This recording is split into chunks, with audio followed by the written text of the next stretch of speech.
லைட்டா பீதியா இருக்கு. ஹாய், எல்லாருக்குமே வணக்கம். தேங்க்யூ. ஸோ நிறைய பேருக்கு தேங்க்யூ சொல்லணும், அதனால மொத்தமா தேங்க்யூன்னு சொல்லி முடிச்சிடுறேன். ஏன்னா சில பேரை விட்டுருவேன் நான். அதுக்கப்புறம் திரும்ப வந்து இப்போ 2-3 நாளா இப்பதான் அடிச்சு விட்டாங்க, திரும்ப அடமலை மாதிரி திரும்ப போட்டு அடிக்க ஆரம்பிச்சிருவாங்க. அதனால எல்லாருக்குமே ரொம்ப ரொம்ப நன்றி. முக்கியமா சொல்லணும்னா 2 பேருக்கு நான் ரொம்ப தேங்க் பண்ணணும். ஒன்னு ஏஜிஎஸ் என்டர்டைன்மெண்ட், அவங்க தான் வந்து இந்த வாய்ப்பை எங்களுக்கு கொடுத்தாங்க, எனக்கும் ஹர்ஷத்துக்கும். அவங்களுக்கு ஒரு பெரிய பெரிய நன்றி. இன்னொன்று அசோக் ப்ரோ. அசோக் ப்ரோ எப்படின்னா, இது அவங்க எனக்கு தெரிஞ்சு அவர் ஒரு 20 இன்டர்வியூ கொடுத்தாங்க. இந்த 20 இன்டர்வியூலையும் இதை மறக்காம ரைம்ஸ் மாதிரி எல்லாத்துலயும் சொல்லிட்டாரு. அவருக்கு 2 lakh சப்ஸ்கிரைபர் இருக்கும் போது நான் அவரை கொடுத்தேன் அப்படின்னு எல்லா இன்டர்வியூலையும் அவர் சொன்னாரு. அதனால உண்மையிலே ஒரு 2 lakh சப்ஸ்கிரைபர் இருக்கும் போது கூப்பிட்டாரு. இன்னும் சொல்ல போனா நம்ம சேனல் ஆரம்பிச்சு 11வது சப்ஸ்கிரைபர் இந்த மனுஷன் தான் எங்களுக்கு. அதனால என்னைக்குமே அதை நாங்க மறக்க மாட்டோம். ஃபர்ஸ்ட் தடவை டார்லிங் கதை சொல்றதுக்காக ஆபீஸ் கூப்பிட்டாரு டார்லிங். போய் உட்கார்ந்தோன்னு என்னென்னமோ நிறைய பேசினாரு. ஆனா எனக்கு ஒண்ணுமே புரியல. சரி, okay, done, you are the right guy அப்படின்னாரு. சரி, ஓகே, அப்ப நான் செலக்டா அப்படின்னு கேட்டேன். செலக்ட் தான் போ அப்படின்னாரு. போய் அடுத்த நாள் இவனை கூப்பிட்டு வர சொன்னாரு. சரி, நமக்கு தான் ஒண்ணும் தெரியல, தமிழ் மீடியம்ல இருந்து வந்திருக்கோம், இவன் கொஞ்சம் நாலேஜான ஆள் தானே, அண்ணா யூனிவர்சிட்டியில படிச்சவனா, சரி இவனை கூப்பிட்டு போறேன். இவங்கிட்டே அந்த மனுஷன் அப்படிதான் பேசுறான். லைட் வரும், நீ இது பண்ணு. அவனுக்கு ஒண்ணும் புரியல. அதுக்கப்புறம் நாங்களே பிக்ஸ் ஆயிட்டோம். சரி, ஓகே, நம்ம ஒரு ஹாலிவுட் படத்துல நடிக்க போறோம் அப்படின்னு மாதிரி பிக்ஸ் ஆயிட்டோம். சரி, ஹாலிவுட் படம் தானே நடிக்கிறதுக்கு போயிட்டு பார்த்தா ஹாலிவுட் கேமராமேனே எங்க இருக்க உள்ள மார்க் எங்க போயிட்டு மார்க்ல நில்றா அப்படின்னாரு. ஓகே, அப்ப ஹாலிவுட் படத்தை தான் நம்ம நடிக்க போறோம்ன்றது முடிவாயிட்டு. ஆனா பாதி நேரங்கள்ல இவங்க 2 பேரும் இங்கிலீஷ்ல மட்டும் தான் பேசிப்பாங்க. இதெல்லாம் நான் வந்து உண்மையிலேயே இந்த மேக்கிங், ஜாக்கி ஜான் படம் மேக்கிங்ல தான் கடைசியா போடுவாங்க, ஒரு கேமராமேனும் ஒரு டைரக்டரும் இங்கிலீஷ்ல பேசுறதுலாம். இதெல்லாம் நான் பார்க்கும்போது உண்மையிலேயே இவன்கிட்ட சொல்லுவேன், நிறைய பேசுறாங்கடா, ஆனா ஒன்னும் புரியலடா. அவங்க பேசிப்பாங்க, ஆனா சரி இது சொல்லலாமான்னு தெரியல. பல நேரங்கள்ல வந்து நிக்கேட்ல வந்து சார்ஜ் எடுத்துட்டாருன்னா உங்களுக்கு எல்லாம் பீதி ஆயிடும். அது நான் பரவாயில்ல, சில நேரத்துல பிரதீப் ப்ரோக்கே அது பீதி ஆயிடும். பீதி ஆயிடுச்சுன்னா அவர் கொஞ்ச நேரத்துல அவர் என்ன பேசுறாருன்னு அவருக்கு புரியாது. ஆனா அவருக்கு ஒரு மல்டி பர்சனாலிட்டி இருக்குன்றது நான் கண்டுபிடிச்சிட்டோம். என்ன திடீர்னு ஒண்ணு பேசுறாரு, திட்டுவாரு, ஓகே டார்லிங் நல்லா பண்ணு அப்படின்ட்டு போயிடுவார். இப்ப இந்த மனுஷன் அதுக்கப்புறம் வந்து உங்களை இல்ல அவங்கள அப்படிம்பாங்க.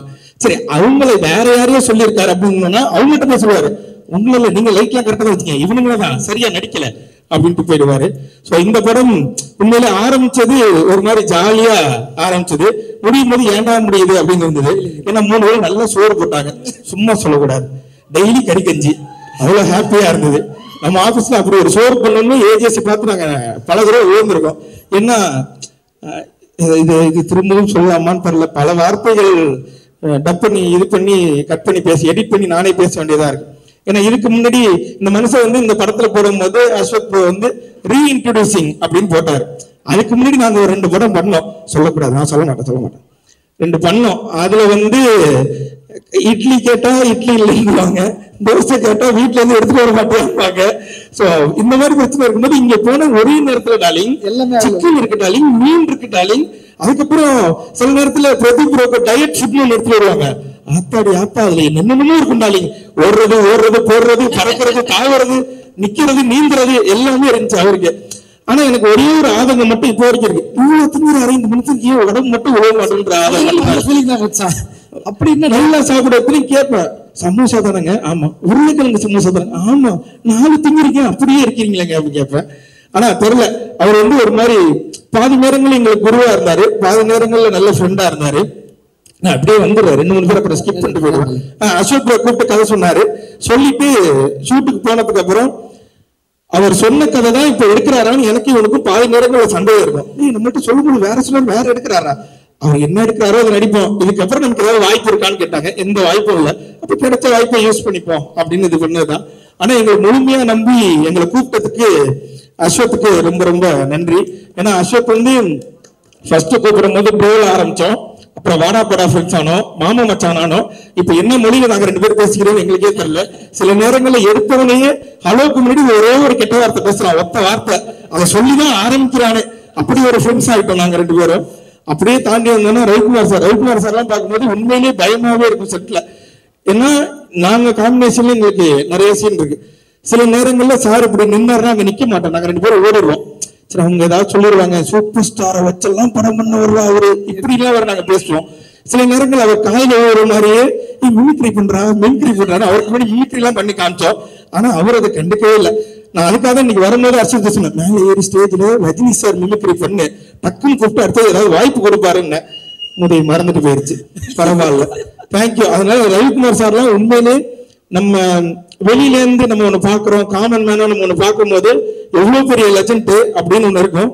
ஆனா இந்த படத்துல பார்க்கும்போது அப்படி இல்லவே இல்லை. ரொம்ப கூலா, ரொம்ப ஜாலியா எல்லார்ட்டையும் நல்லா பேசிட்டு இருந்தாங்க. பார்க்கும்போது உண்மையிலே பெருமையா இருந்தது.